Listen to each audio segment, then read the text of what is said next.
সম্মানিত ভিউয়ার্স, আসসালামু আলাইকুম। পিকে এগ্রো ফার্মের নতুন একটি ভিডিওতে আপনাদেরকে স্বাগতম। আজ 17 সেপ্টেম্বর 2024, রোজ মঙ্গলবার। প্রিয় বন্ধুরা, আমি নতুন একটি শেড করতেছি। কিছু অংশ কাজ হয়েছে, যতটুকু কাজ হয়েছে সেই পরিমাণ কাজটা আমি আপনাদের সামনে তুলে ধরতে চেষ্টা করছি। তো আপনারা আসলে এখানে আরও কোনো কিছু যোগ করলে অথবা বিয়োগ করলে কীভাবে কাজটা খরচ কমানো যায় বা কোনো মন্তব্য থাকলে সেটা একটু কমেন্টে লিখে দেবেন। আমি এই পর্যন্ত যেইটুকু কাজ হয়েছে সেই কাজটাই আমি আপনাদের সামনে তুলে ধরছি।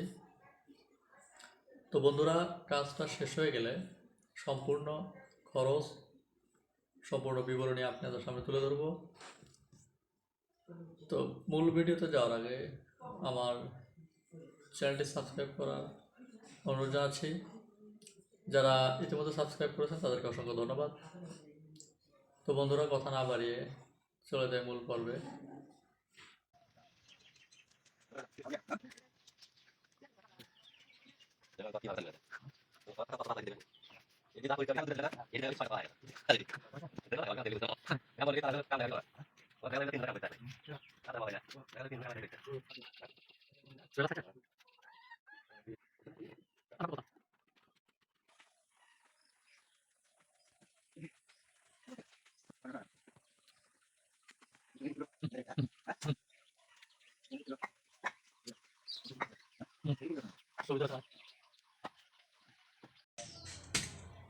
প্রিয় বন্ধুরা, এটা হচ্ছে ঘরের মেঝে।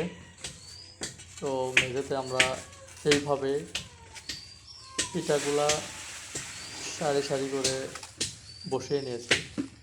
মাঝখানে যে ফাঁকগুলো দেখতেছেন,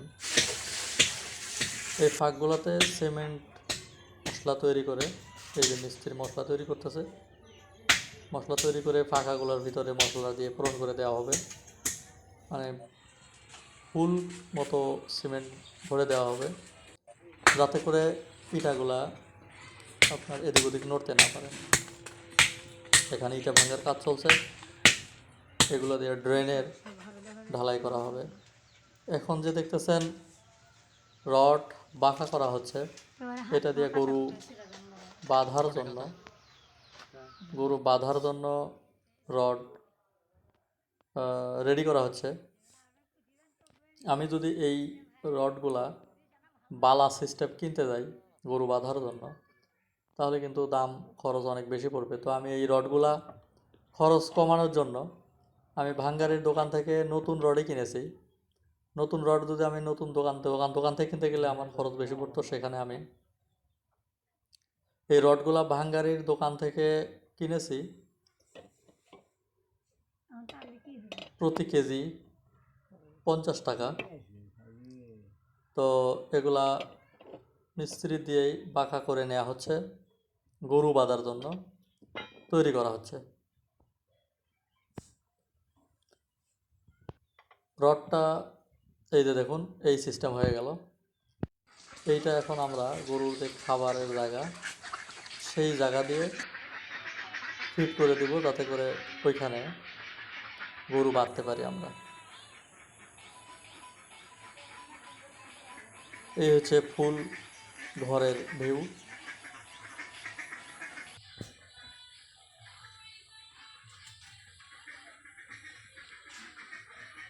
এটাই হচ্ছে খাবারের পাত্র। অনেক জায়গায় কাঠরা বলে, অনেক জায়গায় গোড়া বলে, আমার এলাকায় বলে গোড়া।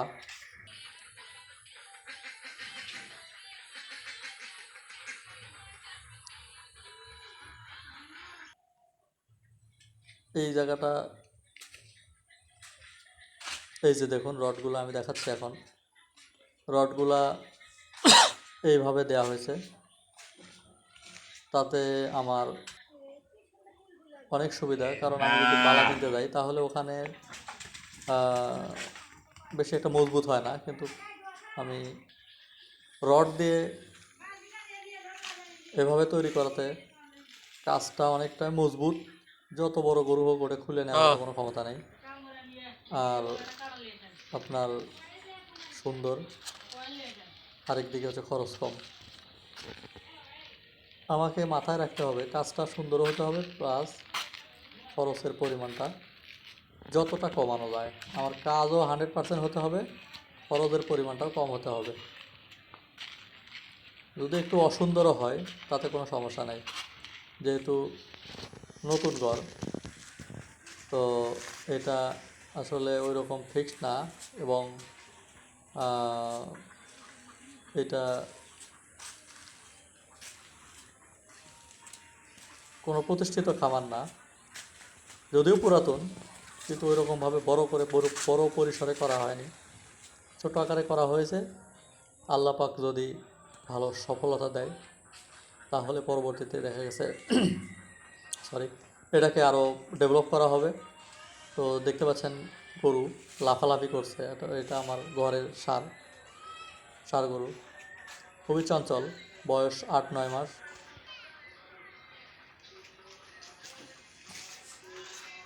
প্রিয় বন্ধুরা, আমি এই যে দেখতে পাচ্ছেন এগুলো বাউন্ডারি, অর্থাৎ ওয়ালগুলো করেছে, এর উপরে সামান্য কিছু জায়গায় বন্ধ করে দেওয়া হবে। এই যে এই দুইটা খোপ বন্ধ করে দেওয়া হবে। এটা হচ্ছে দরজা ঘরের, এটা উত্তর সাইড, পূর্ব সাইড, পশ্চিম সাইড। এখানে এই জায়গাটার ভিতরে আপনার গরুর খাদ্য থাকবে, প্লাস এখানে রাতে ঘুমানোর ব্যবস্থা করা হবে।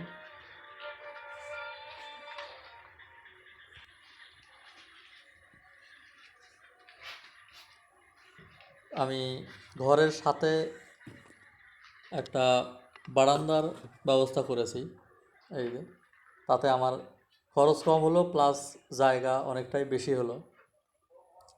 তো এই ফাঁকে আমি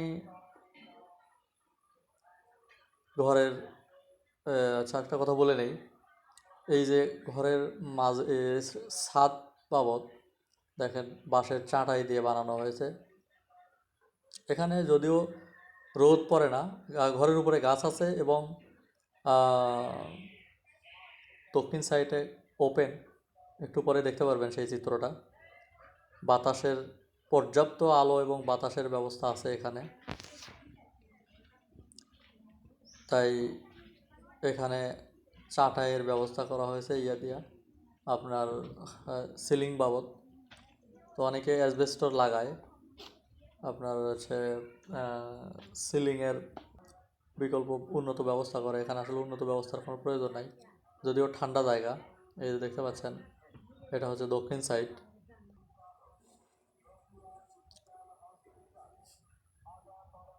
এই যে এইটাই হলো দক্ষিণ সাইড, একবারে ফুল ফাঁকা, বাতাসের কোনো কমতি থাকবে না। আমি যদি ফ্যান নাও ইউজ করি তাতেও কোনো সমস্যা নেই, ফ্যানের কোনো প্রয়োজন নাই।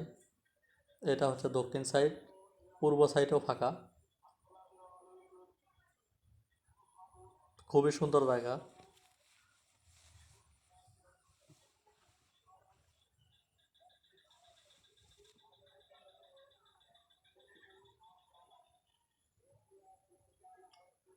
বিশাল সবুজ মাঠ, এই মাঠটাই কয়েকদিন পরে অন্য রং ধারণ করবে। বছরের বিভিন্ন সময়ে বিভিন্ন রূপ ধারণ করে, এটাই স্বাভাবিক, প্রকৃতির নিয়ম। তো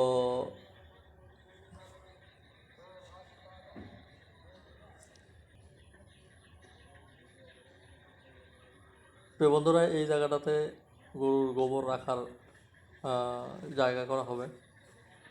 এই যে এইখানে খামারের একবারেই পাশে, তো গোবর নিয়েও টেনশন নাই, গোবর অনেক দূরে ফেলাতে হবে এরকম কোনো প্রয়োজন। প্রিয় বন্ধুরা, আমি এতক্ষণ আপনাদেরকে আমার খামারের কাজগুলা কোন পর্যন্ত আগাইছে আমি সেইটুকুই আপনাদের সামনে তুলে ধরলাম। বাকিটুকু সমাপ্ত হওয়ার পরে আমি আপনাদের সামনে সম্পূর্ণ খরচ এবং বিস্তারিত তুলে ধরব। সেই পর্যন্ত সবাই ভালো থাকুন, সুস্থ থাকুন। আবারও আমার চ্যানেলটি সাবস্ক্রাইব করার আহ্বান জানিয়ে, অনুরোধ জানিয়ে আজকের মতো বিদায় নিতে যাচ্ছি। আসসালামু আলাইকুম ওয়া রাহমাতুল্লাহি ওয়া বারাকাতুহু।